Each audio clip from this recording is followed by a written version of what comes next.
Warning, this show contains naughty language, adult themes, and may contain mentions of Scientology. Listener discretion is advised. The church is not affiliated with or endorses this show in any way.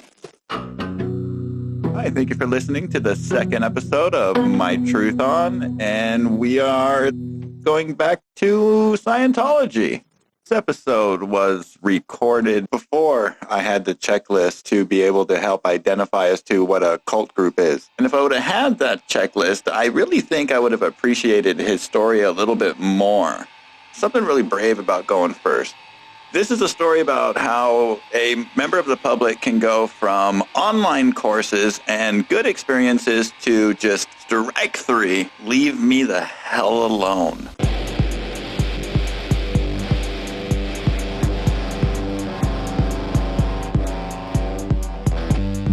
William, what brought you into the Church of Scientology? Was it somebody at a train station who offered you a chance of knowledge, or did you walk in on your own? Well, I have heard about Scientology for years, ever since I was about 15 years old and saw the South Park episode. Nice. I got interested in it around the time I was in college. I got my first Dianetics book and read through it, and when it got to the part where it talked about the purpose of existence is to survive, that caught my attention. Because here I was trying to find purpose for my life, and I found it through Dianetics. What brought you into the building in the first place?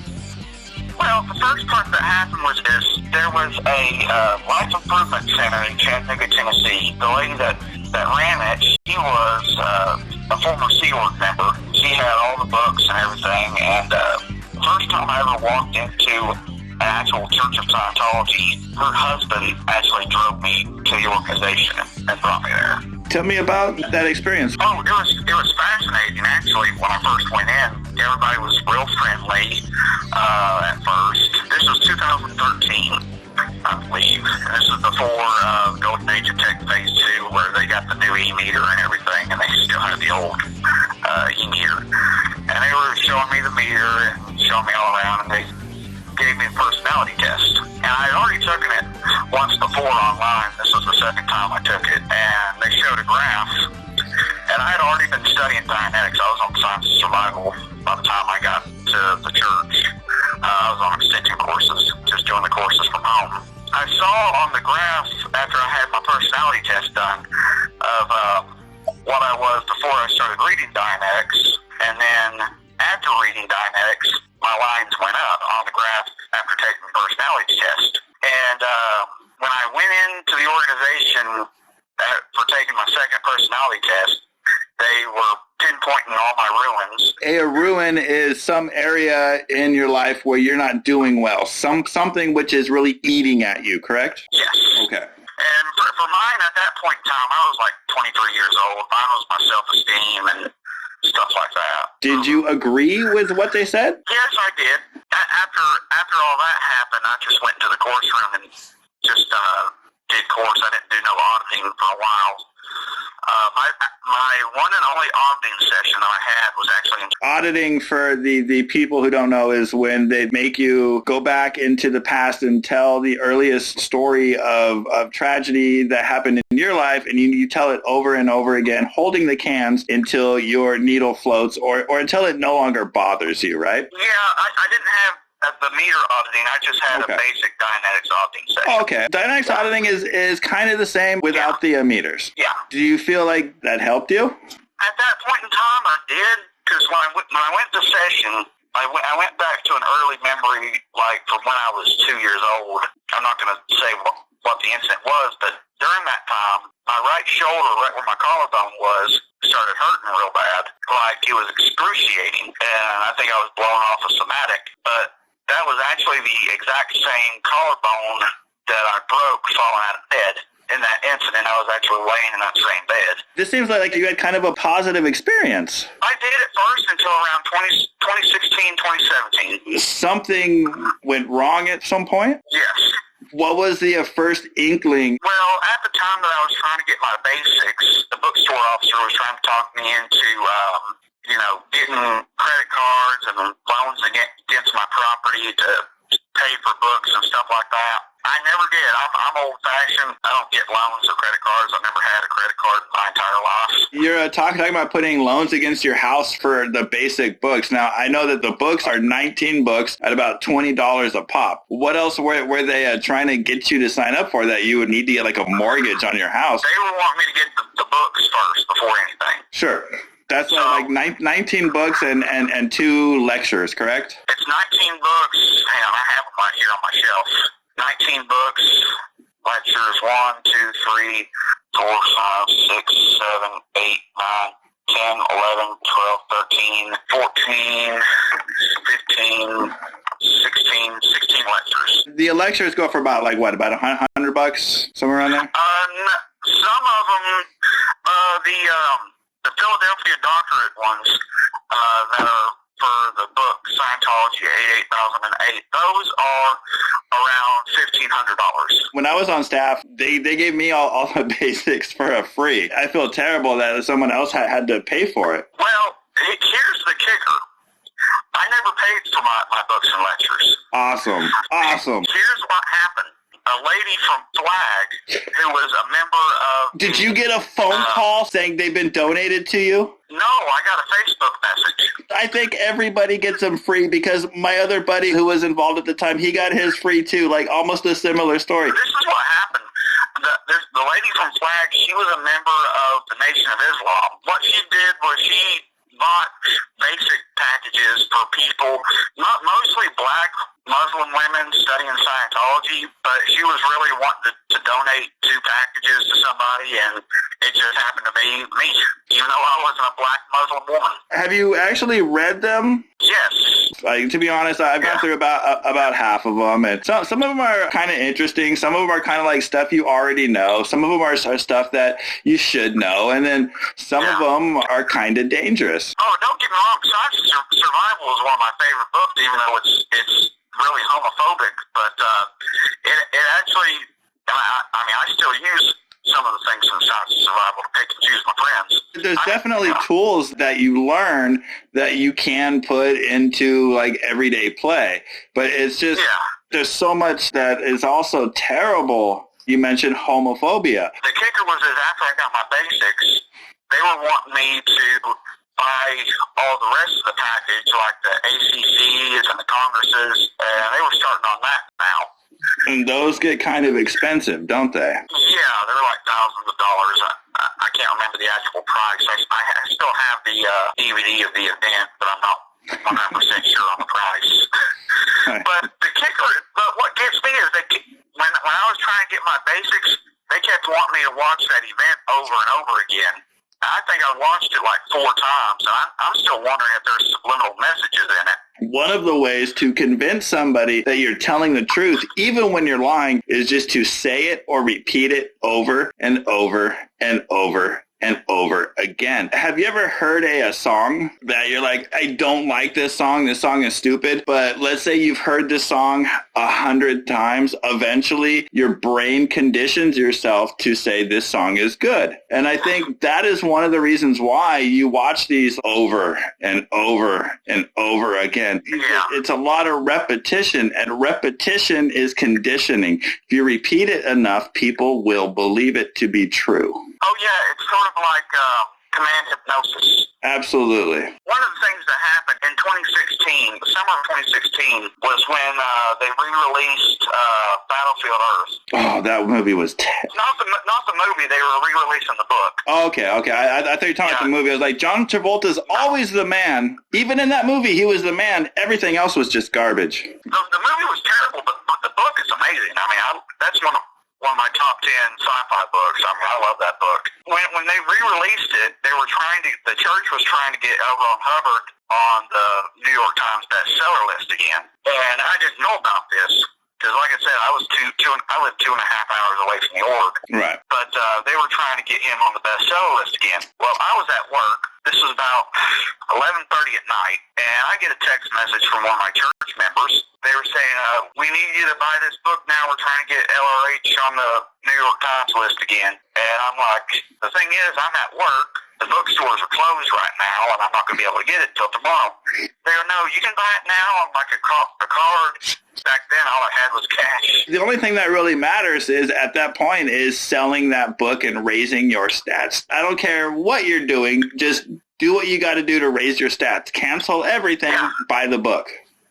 Yeah, and this went on for an hour, and here I am at work. I said to him, I'm at work right now. You know, the only possible way I'm going to buy this book is if I go to Barnes & Noble tomorrow and get it, because I don't have a card. All I got is cash. I'm at work till like 3 in the morning, so there's no possible way I can get this book right now. Let's say I told you that you had to go home and push a red button to save the universe. Now, this button has to be pushed within the next 20 minutes. Would you go home and push that button whether you were at work or not if you truly believed the universe was at risk? Back then, I probably would have. That is their mindset. By not getting him on the bestseller, they are losing potential people or members. And that to them is unacceptable because the universe is at risk. And that's the scary part, is these guys are so convinced existence as we know it will be canceled if you do not buy this book. Yeah. And he kept on about it for an hour. Until finally my boss said, you know, you need to get off the phone. And I go, tell it to the damn Church of Scientology. She goes, what are they calling you about this time? Because my boss at the time knew what all was going on. And she goes, you got to be kidding me. I'm going to give you a little bit of insider information. I was staff. I was making these phone calls. I was writing these letters. If you ask them to stop calling, if you ask them to stop writing, if you ask them to stop emailing, you are wrong in their eyes, and they will double down and write you twice as many. The only way I was ever instructed to not write another letter, to not write another email, or do anything, no more phone calls, if they threaten legal action. That's the only way they will stop, is you have to threaten to sue them. At least that's what I was instructed. If I got a letter back saying, don't write me again, I'll write you 2 or 3 letters. If I got a letter back saying, if you write me another letter, I'll sue you, I quit. I wish I'd known that.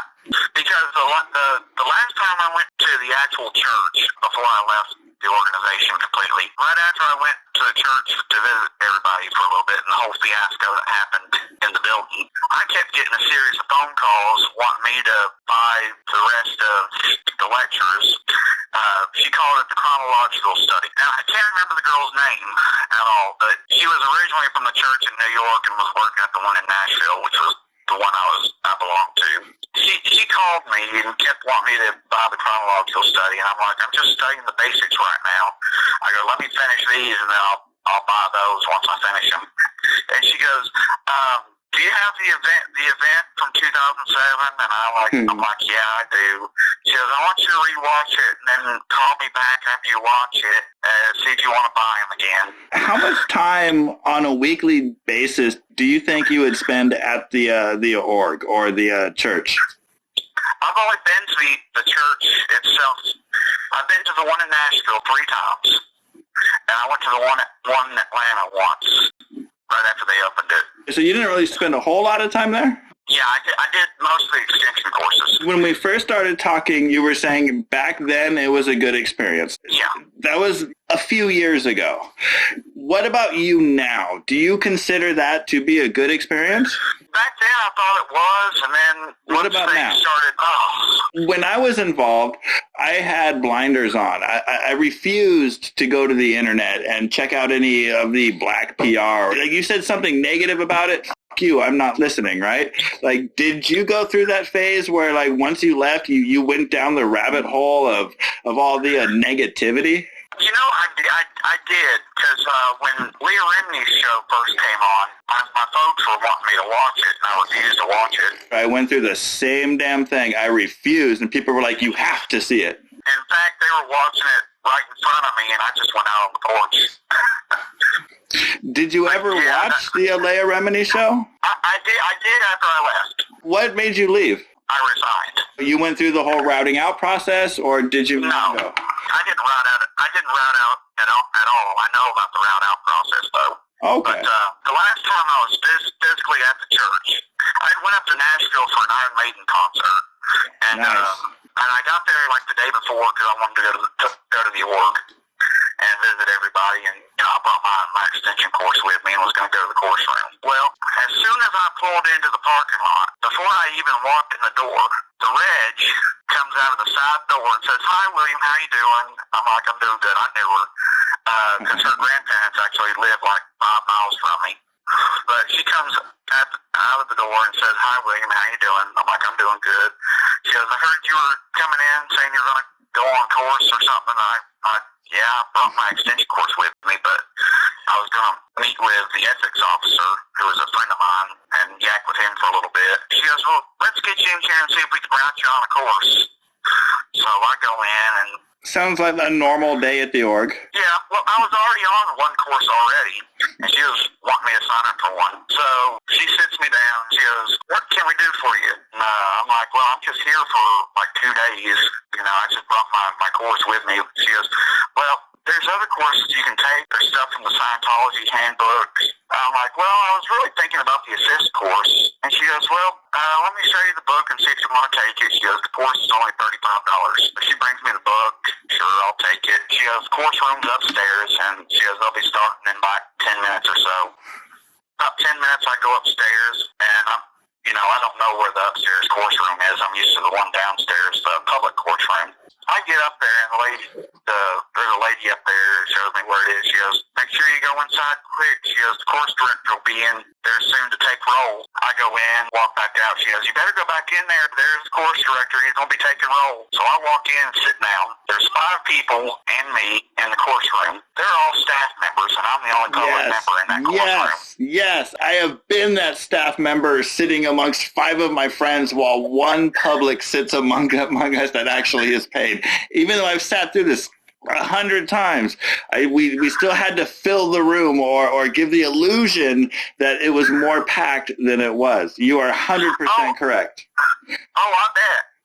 But the course director comes in. He goes, "We still got about 2 more minutes before we start." He decides to take roll. And I'm thinking to myself, what kind of place is this to where you have to take roll in a course room?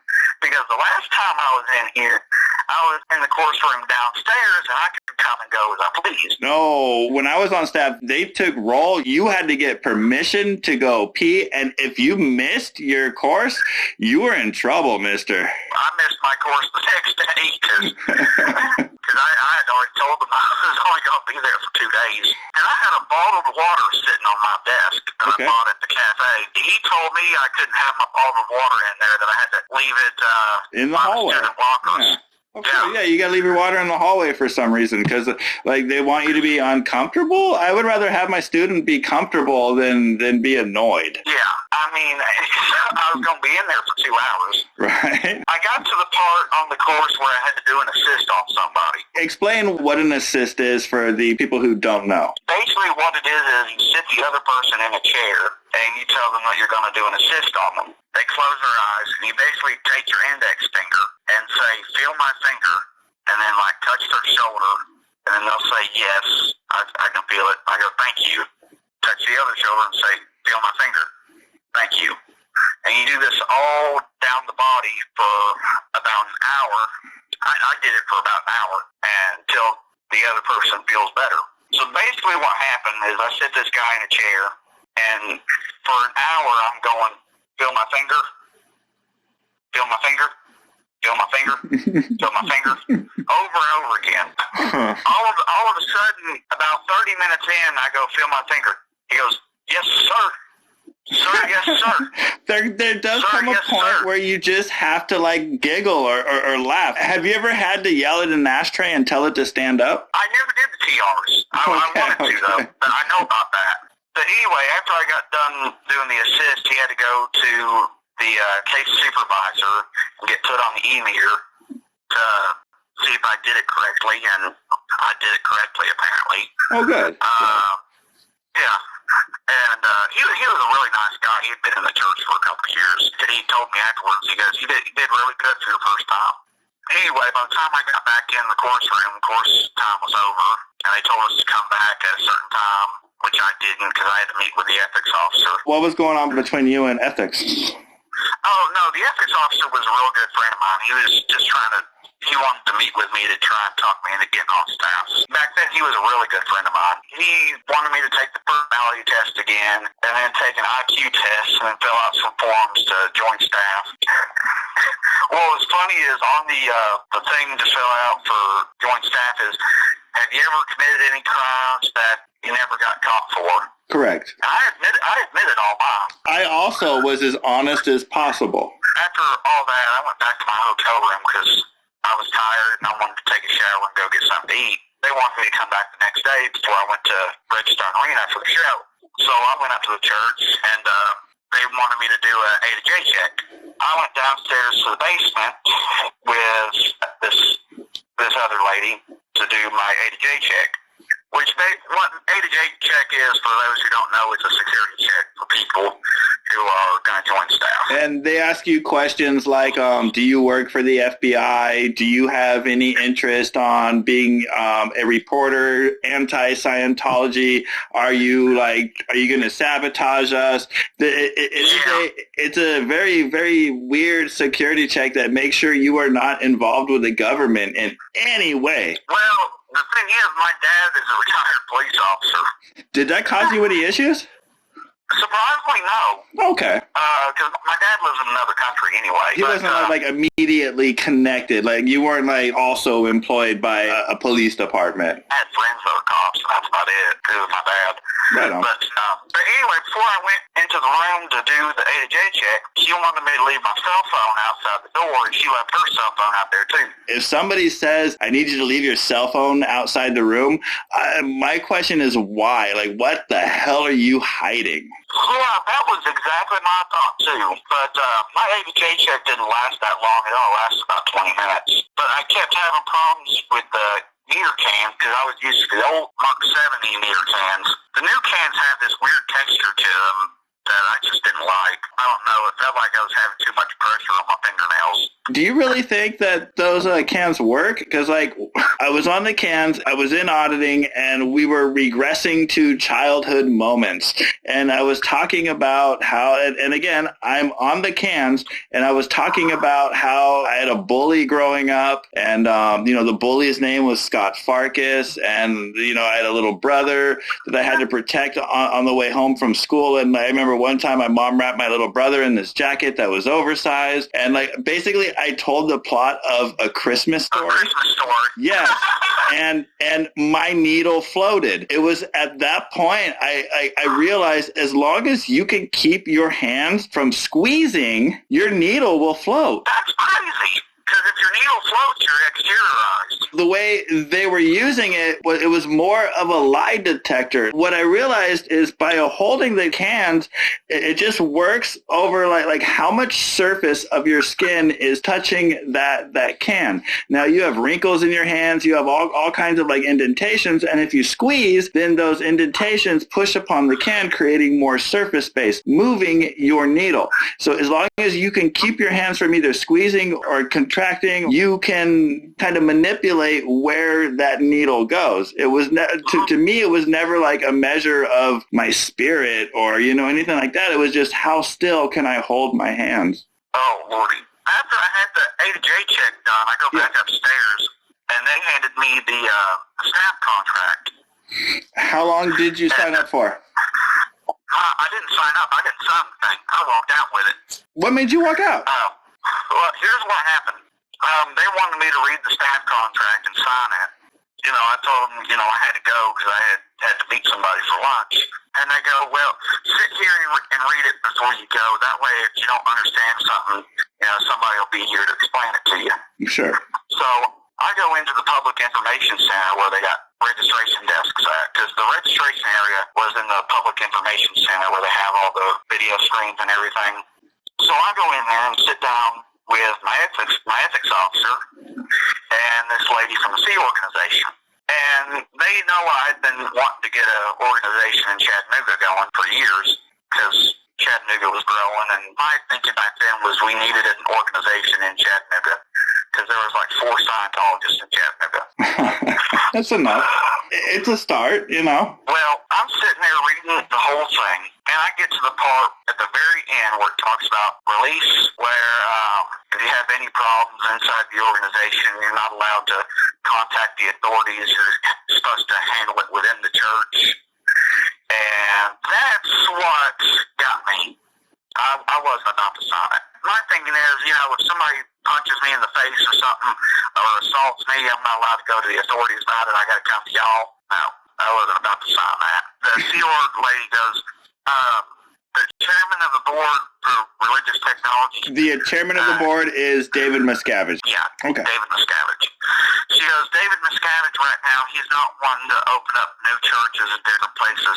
He's wanting to take the churches we have right now and make them bigger into ideal boards. He's not wanting to put new churches in different places. She goes, so the best thing for you to do right now is to sign that contract. How would him not wanting to put up new churches matter about your being able to run to the police or not if a crime happens to you by a church member? How are those connected at all?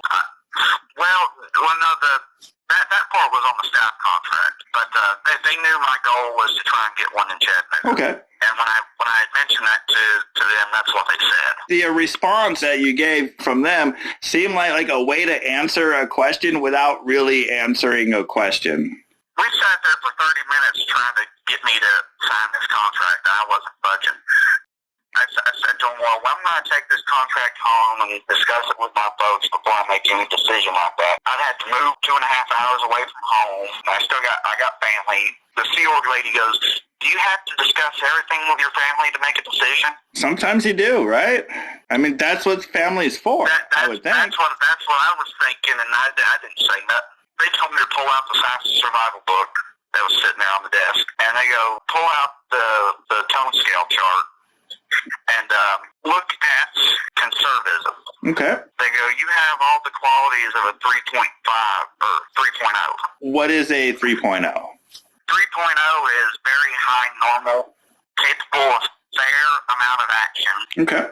Were they applying pressure to you to make a decision without consulting your family first? Yes. You had already explained to them that you wanted to talk to your family, right? They go, a 4.0 would sign the contract, no questions asked. A 4.0 is basically an enthusiastic person. To me, that sounds kind of like a sheep. Yeah, I wasn't budging. I wasn't about to sign it. And they kept on for about 30 minutes, and I'm like, I got to go meet my buddy for lunch before I go to the arena. And they finally just let me go. They go, we'll be in touch. He goes, let me know if you sign the contract. And I go, sure, I will. And that was the last time I was inside the building. Did you do any online classes after that? After that, I just refused to do my courses. Because I was pissed off. Fair enough. Your intent now is to just be like, I'm done, right? So I said to myself, here's what I'm going to do. Okay, I'm going to give them a fair chance. I'm thinking to myself, 3 strikes, you're out, I'll leave the organization. How many strikes are we at now? 1? No, we're not at the strikes yet. Oh, we got 3 more strikes to go. Oh, awesome. Oh, okay, ready. We haven't even gotten to the 3 strikes. Right. 3 strikes. Batter up. And after I walked out of the building.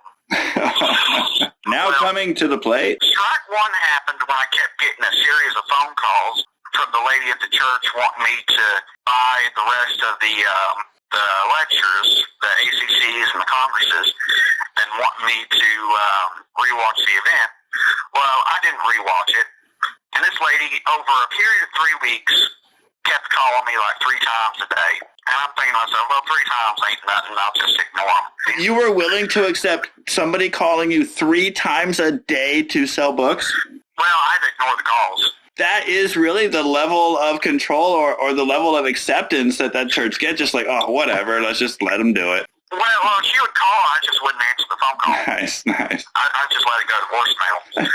Well, the day I got fed up about it, this lady, in a 2-hour period, called me 10 times. 10 times in a 2-hour period. Who has called you more in under an hour span of time? Scientology or your best friend? Scientology. Without a doubt. Sure. Without a doubt. I mean, my mother don't even call me that much unless it's an emergency. So, in a short period of time, she's just bombarding you with calls. What happens next? Yeah. I finally answer the phone call after the 10th time, And I go, what the hell do you want? You called me 10 times. What the hell do you want? Stop calling this number. And she goes, William? I go, yes, this is William. She goes, hi, this is the person from the church. Because, like I said, I can't remember her name. But she goes, yeah, I just wanted to touch base with you again. I'm like, you've called 10 times, and I've not answered. Did you get the message that I don't want to talk to you? I go, lose this damn number. She goes, would you rather me text you? I go, you not call me at all. How many times do you think you had to tell her stop calling before she stopped? Or has she stopped? Just that, well, this was the kicker. She stopped calling after I went to Facebook about it. Nice. So you actually went public. You took a stand. You're like, you know what? This shit ain't right. I'm going to let people know. Good for you, man. Well, I have like 50 people from the church in Nashville on my friends list. And I told them all not to give my number to different people, that I received 10 calls in a 2-hour period from this lady. Within like an hour after I posted that, one of my friends from the church sends me a message saying, who was calling you? And I'm like, so-and-so. She goes, oh, we'll take care of it. Well, the next morning, I get a message from the lady that pulled me out of the parking lot to get me on course. Yes. She sends me this big, long message saying I should delete that post and that we don't have your number on a file or on a computer to give to other people. Well, the first time I ever posted something on Facebook negative, I posted like 1 or 2 or 3, and I post a lot on Facebook. When I was called in, they had like my entire web history of everything I've done. If you went on Facebook about it, like alarms went off, and they know exactly every Facebook post you have given, every comment. So, you know, I mean, hopefully it wasn't anything too bad. She goes, what you just did is give a negative impression on the church to your Facebook feed. It's public. Yes, public. And she goes, we have enough as it is. She goes, I would kindly appreciate it if you take down that post. Did you take down the post? Well, I said to myself, I go, all right. I go, this is strike 1 right now. I'll delete the post. I didn't say strike 1 to them yet. Nice. All right, so what was strike 2? I had around September and October of that year, this was 2017, I had 2 family members go into the hospital, and then my sister runs away from home. I was bombarded with stress for the entire month. I'm thinking, you know, I need to call my ethics officer up at the church and see if there's any kind of tech from the books that can help me deal with this situation. And my sister was still missing at the time. But she was found. But anyway, I called my ethics officer and told him what was going on. And he goes, well, that's why we need to get you up here and on staff away from that stressful environment. Oh, my God. Your sister is missing, and these guys' only concern is getting you on staff? Yeah. Do you see how absurd that is? Yeah, that right there was strike 2.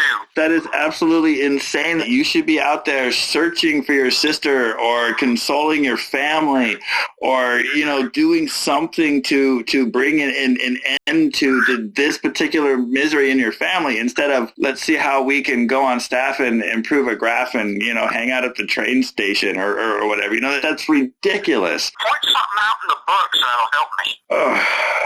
What was strike 3? Strike 3 came within a 2-week period. This was in November. I had some nerve problems and was in pain, and I ended up in the ER. While I was in the ER, my reg calls me, and she didn't know I was in the ER until I told her. She goes, how are you doing? I go, I'm actually in the emergency room right now. I can't talk. She goes, what's going on? I go, I pulled a nerve in my neck and having serious pain.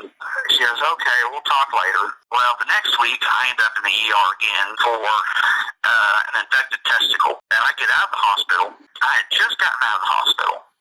My reg calls me the night I get out of the hospital. And she goes, how are you doing, William? I hope you're not in the ER again. And I go, actually, I just got home from the hospital. She goes, what happened? I told her what happened. I'm on the phone with her for an hour. And she goes, well, the problem is on your file, when we did the A to J check, you're connected to a suppressive person. Oh. That's what's making you ill. Oh. And giving you problems. She goes, what you need to do is like come up to the church like tomorrow. We can, you know, help you. And I'm like, I just got out of the hospital and I'm in agonizing pain. I'm not driving 2.5 hours just because y'all want me up there. I go, it's not going to happen. I go, when I go to Nashville, I have to plan ahead because I like to get a hotel room because I don't stay with people. Plus, I was taking care of my sick grandmother at the time. I go, somebody's got to be here to take care of her while I'm gone. Can I rewind this conversation a second? You said that the church told you that one of the reasons why you are ill or feeling sick is because they found out you're connected to a suppressive person? Yeah, they figured that out on my AJ check. So, because I don't know how. Now, a suppressive person is somebody who has spoken out against the church or a member of the media or basically anybody who thinks ill of the Church of Scientology. They believe there is like 2% of the population that is suppressive. If you think you're suppressive, then you're not suppressive. I think that they would probably think I'm suppressive because of what I'm doing. So maybe that means I'm not suppressive. Who knows? It's a weird world. But do you feel that you should be labeled a suppressive person? Before I left the organization, I wasn't. But they thought I was connected to a suppressive person. Okay. But none of my family members were against me being in Scientology. The person that they are, I'm not saying they are, but that the church is accusing of being suppressive, was it like somebody close to you? I don't know. They wouldn't tell me. They wouldn't tell me nothing unless I came up there. I'm telling her, I go, there's nobody around me that's against me being a Scientologist. I go, even my folks who watch Leah Remini's show, you know, they really have calmed down about it and hadn't spoke about it since then. Now, do you feel that you are better off now or before you had ever been introduced to Scientology? The knowledge that I learned from the books has been helpful, but I could have done without the actual organization. If you were to have just read the books, you think you would have been pretty much okay? Yeah. Ballpark figure, how much do you think you have spent at the church to gather the knowledge you know now? Okay, so that's actually not too bad. You seemed almost to have kind of a good experience, but it seems like the one thing that happened was they just annoyed the crap out of you when you tried to leave, right? Okay. Yeah, and it's like a month before I left the organization, for example. The lady that ran the Life Improvement Center, she closed down the Life Improvement Center back in 2013 and went to Nashville. She was OT7 anyway, so she was going backwards and forwards to Flag. Her husband, he was OT8. But yeah, she was on OT7, so going backwards and forwards to Flag. She runs Applied Scholastics up in Nashville now. That's why she moved. But so we have no Scientology organization in Chattanooga since 2013. Are you still interested in getting one set up there, or are you honestly just like, I'm done with this? I'm done with the organization, but I mean, I still study Scientology. I mean, it's been a part of my life since I was 22 years old. I'm 31, almost 31 now. Do you feel like if they would have left you alone a little bit, you would have come back? My problem was not with Scientology, the religion itself. My problem was with the Church of Scientology, because Scientology and Church of Scientology are completely different things. My thinking was if L. Ron Hubbard was still alive, I don't think some of this bullshit would be going on with what David Miscavige is doing with the organization. In 2013, they redid all of the auditing levels. Everything from the purification run down to OT8. My understanding of it was that they actually found the correct order it was supposed to go into. Like, that's what we were told. But the other side also just says it was a money scheme that made you buy the same book twice or take the same class twice. I found an original copy of Science of Survival at a used bookstore, and I opened it up and just read a couple of chapters of it, and there was really no changes. Nice. The only thing about Dianetics that was changed was the way the book was formatted. There was more spacing in the words. When there's a list of something in the new book, originally it was all crumbled together in like a paragraph. Oh, okay. So it was kind of like maybe more easy to visually understand. Yeah. Gotcha. The content didn't change? No. After I got out of the hospital, when I was on the phone with my reg, she just kept going on, wanting me to come up there the next day, and I'm like, I'm in agonizing pain. I go, I just got out of the hospital. I'm not driving all the way to Nashville. I got my grandmother I'm taking care of. Somebody's got to watch her if I'm gone. You know, I'm 2.5 hours away if something happens. Sure. She kept going on and going on, and finally I got off the phone with her. First thing I did was I called my ethics officer and told him what was going on. And he goes, well, you are connected to a suppressive person. I go, here's what I want you to do. He goes, do you got the green ethics book? And I go, yeah, I do. He goes, I want you to read the chapter on suppressed people. I go, sure, I will. But I told him, if something like this happens again, if she calls me again, harassing me to come up there when I'm going through all this, I go, I will resign from the church. He goes, what does that mean? I'm like, what do you think it means? It means I'll leave. He goes, well, if you're thinking about leaving, then something must be going on. You must be doing something wrong. They're not at fault. You're at fault, right? Yep. What happens after that? I hang up the phone. I got off the phone with him, and I read through, that chapter on suppressive people and all that. Well, the next night, I'm sitting on the couch, and my grandmother is actually sitting on the same couch with me. And she calls me again. I told my grandmother, I go, I'm gonna cut the TV down.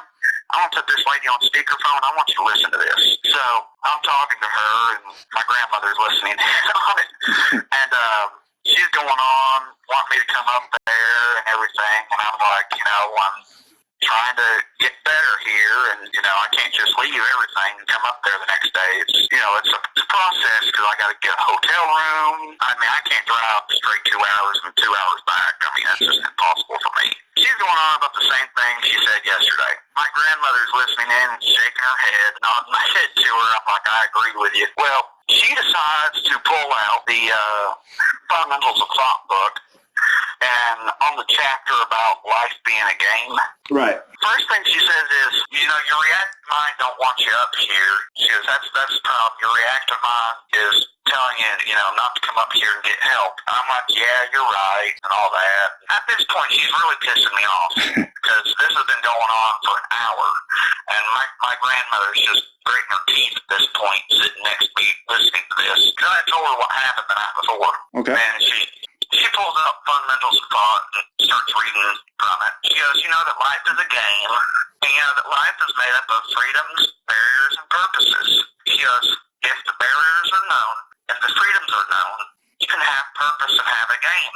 So what you need to do right now is figure out how to get through the barriers in your life right now and find a way to get up here. I go, well, how about I do this right here?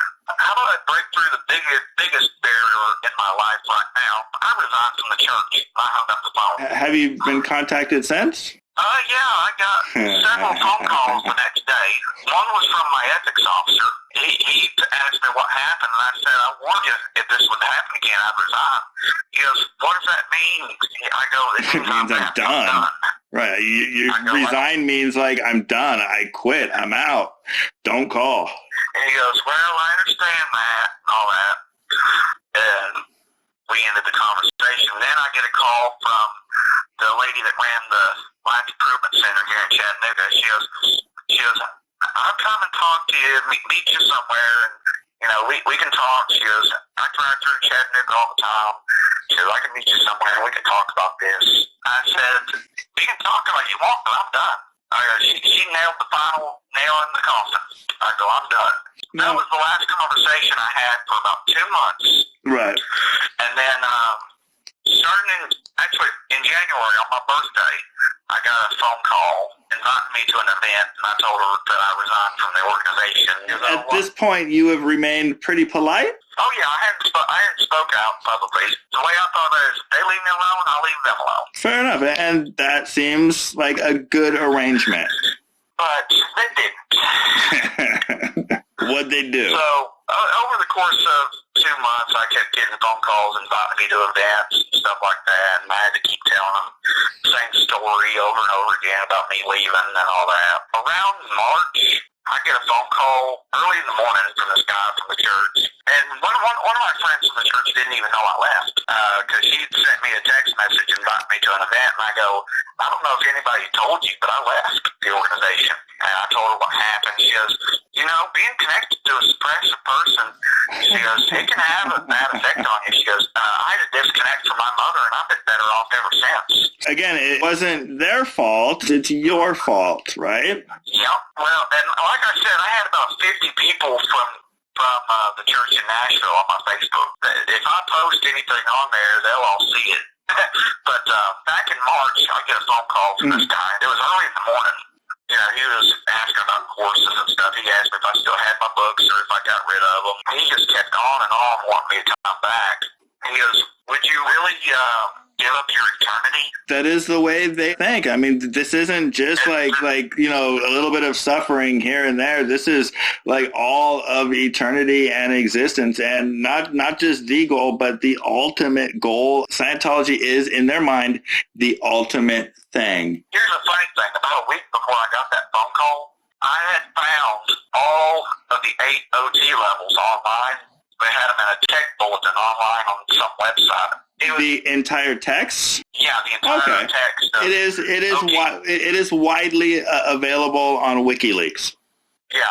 Well, I realized that, when I got to OT3 and saw LRH's handwriting, I realized it was his handwriting because on the new copy of Battlefield Earth that they re-released, there's actually notes in the back of him writing Battlefield Earth in his handwriting. So I compared that handwriting to all the OT level handwriting text, and it's exactly Hubbard's writing. I've read a lot of the OT levels, like not while I was in the church, probably from the same sources you have. One of my friends that was still in the church, me and her were talking, after I left, me and her were talking about it, and she was thinking about leaving herself because of all the crap that was going on. She goes, I didn't even do any of my courses after what happened with me. She wanted me to send her a copy of the OT levels. So I emailed them to her, and she wrote a KR on me. Really? A KR is a knowledge report, which is basically means I have knowledge of you doing something terrible against Scientology, and I'm turning you in. Yeah. Do you feel it's that kind of culture where you can't trust your friend like that? Well, after the KR was written, one of my friends did a copy of text messages sent to the organization, trying to have proof and everything, and all that good stuff. Every conversation I've had with every person that I've been in contact with in the organization. Oh, my God. Yeah. What church does that? Most churches that I've gone through, except Scientology, like the pastor or the priest would sit you down and try to figure out the problem, not like investigate you and send out the dogs. Exactly. And after that phone call where that guy said, "Will I give up my eternity?" After that, at that point, I just got pissed off, and I really wanted them to declare me just so all this shit would be over with, so they'd leave me alone. So I went on Facebook and said, I left the Church of Scientology back in November of 2017. Y'all can kiss my ass. Don't call me no more. And declare me for all I care. When the OSA found that, and I know they did, what happened next? Within 2 days, every single member of the church that was on my Facebook blocked me. It took me longer for everybody to block me. Yeah. Well, still to this day, I've not gotten a letter saying I was declared. And I actually sent a text message to the lady that ran the center in Chattanooga. I asked her if I got declared. She goes, if you got declared, you'd know it. But what gets me is one of the members of the church in Nashville, he plays in a real popular 80s cover band that comes to Chattanooga every couple months. And I've actually thought about buying a ticket to his show and just standing there in the front row and just waving at him. Nice. Because he won't speak to me. Do you really want to antagonize? You know, I don't know. Maybe just going down there to antagonize them or like just to stare at them would maybe not be the best idea. But hey, go down there and like support them, salute them, high five them, pull them aside, and just maybe tell him about your experience a little bit, and maybe you can help guide him in a better direction. Yeah, what got me was his wife knew what all was going on with me. They still won't communicate with me. Oh, wow. None of them will. You're just disconnected from them. Yeah. That's a shame. One of my friends there that was a real good musician, he blocked me too. I won't lie, the friends that I had in the church, they were really good people, but we were all very low-level people. And once I did anything, like it was just done. Like there was no more contact. And it is very tough when it happens. Do you have that friend that maybe you had before you left the church that you still have that has supported you and been with you the entire way? I have one friend that's still in the organization that will communicate with me. That is a and friend. She goes, I could care less if you're a Scientologist or not, you're still my friend. She goes, you're family to me. She goes, you've been there for me when the church hasn't. I really hope that what she says is true, that she is there more of a friend, but you also have to be careful that she's not there to write a future KR. Yeah. Well, it's like for one of my books that I had when I moved got ruined, and she had an extra copy of one, so she gave it to me. All of these episodes are going to be listened to by the OSA. That's fine by me. Your main complaint is when you tried to leave, they were too pushy, and that turned you off to the church, right? Yes. All right, so whoever's listening to this from the church, from the OSA, maybe take into account that this isn't really a negative story from somebody who took classes at the church. Think of this as more of a recommendation. Maybe stop being so pushy, and when somebody says stop calling, don't call them 10 times a day. Call them once in a great while and show a little bit of concern, but don't bombard us, right? Yeah. Do you have any follow-up, anything else to say to the people who are listening now?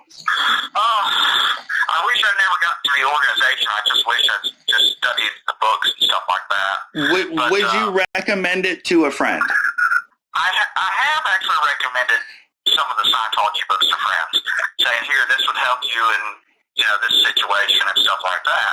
Scientology itself is not the problem. It's the church itself that's the problem.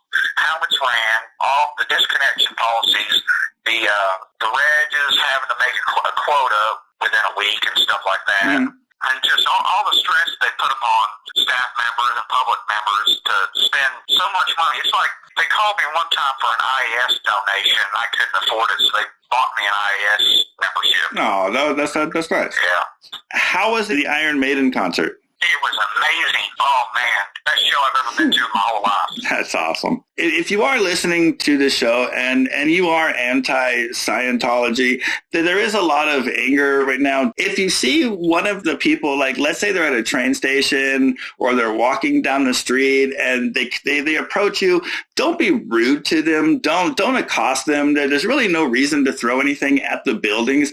If they approach you, just have an intelligent conversation with them, maybe about cults, and see if you can offer them other alternatives or see what's going on in their life. Talk to them, ask questions. Don't be taken advantage of. Educate yourself as to what you're getting into. I wish somebody had told me that before I got in. Yeah.